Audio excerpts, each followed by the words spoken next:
Cuentos inolvidables según Julio Cortázar. En este volumen se reunieron en una única lista los muy diversos cuentos que Cortázar calificó de inolvidables en épocas sucesivas. La base para la elección la forman, desde luego, sus famosos ensayos-conferencia. Prólogo por Carles Álvarez Garriga. El gusto y el juicio, las dos armas de la crítica, cambian con los años y aun con las horas. Aborrecemos en la noche lo que amamos por la mañana. Octavio Paz en La casa de la presencia.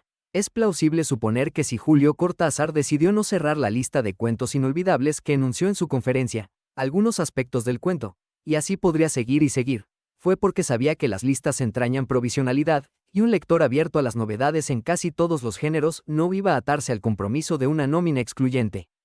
En torno a finales de la década de 1960, Cortázar dejó de ser el autor secreto que se había ido de Buenos Aires tras publicar un volumen de relatos que apenas leyeron 4 afines al surrealismo, ese desconocido del gran público que pudo encerrarse a escribir su más célebre novela en el primer piso de una casa de París que había sido una caballeriza, al fondo de un patio arbolado que aún visita un pájaro migratorio, un día al año y todos los años. Desde que la fama lo alcanzó, está por ver si, como ha indicado Piglia, ese no fue su gran drama. Su parecer era requerido en todos los debates, y uno de sus ensayos podía impulsar un libro tan difícil como Paradiso. También, y he ahí el aspecto negativo, lo interrogaban día y noche sobre una u otra quisicosa ideológica, a tal punto que él mismo llegó a bromear diciendo que, de ir al cielo cuando muriera, estaba seguro de encontrar a San Pedro esperándolo en la puerta con esas mismas preguntas. Tanta popularidad tuvo como consecuencia inmediata que títulos de sus obras fueran usados en rótulos comerciales, galerías de arte llamadas Rayuela, clubes de jazz, El Perseguidor, mientras nombres de sus personajes servían para bautizar mascotas o incluso personas. El éxito propició asimismo la cantidad de entrevistas concedidas, sea por responsabilidad política sea por voluntad docente, gracias a las cuales sabemos su opinión sobre casi cualquier asunto.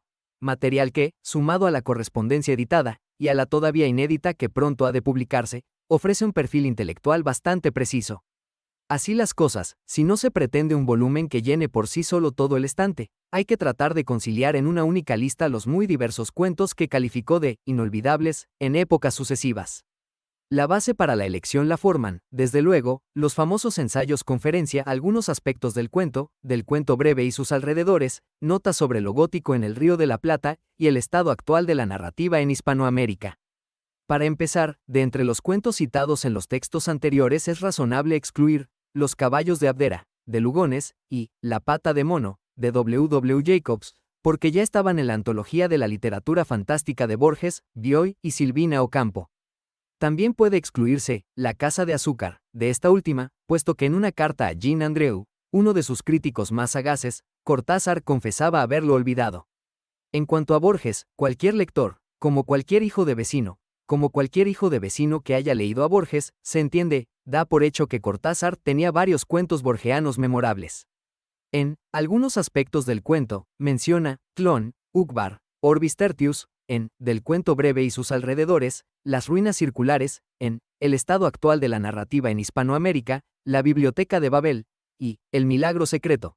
Hablando con González Bermejo, se acuerda de El jardín de senderos que se bifurcan, en otra entrevista habla de La muerte y la brújula, en otra más, de La casa de Asterión. Por la fecha en que lo leyó y por su significación indudable, elegimos Clon, Uqbar, Orbis Tertius, representativo de esa temprana lección de rigor y concisión estilística que Cortázar decía deberle. De Edgar Allan Poe, cuyo descubrimiento en la infancia fue La gran sacudida, ¿qué relato elegir? En algunos aspectos del cuento, menciona William Wilson, y El corazón delator, en Del cuento breve y sus alrededores, El barril de amontillado, en Notas sobre lo gótico en el Río de la Plata, La caída de la casa Usher, Ligeia, y El gato negro. En otras partes se refiere a El pozo y el péndulo, o a Berenice. Por su tema, puesto que como ha escrito Jaime Alasraqui, otro de sus mejores críticos, casi toda la narrativa de Cortázar toca directa o indirectamente el tema del doble, elegimos William Wilson.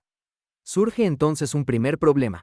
¿Cómo mostrar que era un lector de gustos tan diversos que, aun inmune a las historias de ciencia ficción, admitía como relato admirable El color que cayó del cielo, de H. P. Lovecraft? ¿Cómo mostrar la variedad cronológica y geográfica de sus preferencias? Es cierto que sentía predilección por los cuentistas de habla inglesa.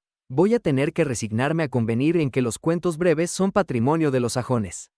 Después de Faulkner, Hemingway, Bates, Chesterton y la joven escuela yankee, no queda nada que hacer, escribía en una carta de 1939.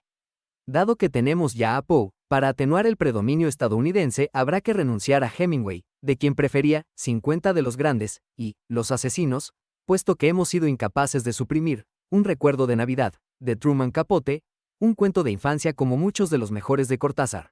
Y dado que tampoco hemos podido descartar la fantástica sorpresa final de El puente sobre el río del Búho, de Ambrose Bierce. Para equilibrar, conviene incluir también un relato clásico, uno de esos largos textos del siglo XIX que los puristas no llaman cuento sino nouvelle y a los que Cortázar dedicaba relecturas y estudio. Se acordaba siempre de Guy de Maupassant. Hablaba de Bola de Cebo, y en una de sus primerísimas narraciones, Distante espejo, ya había jugado con el argumento de El Orla.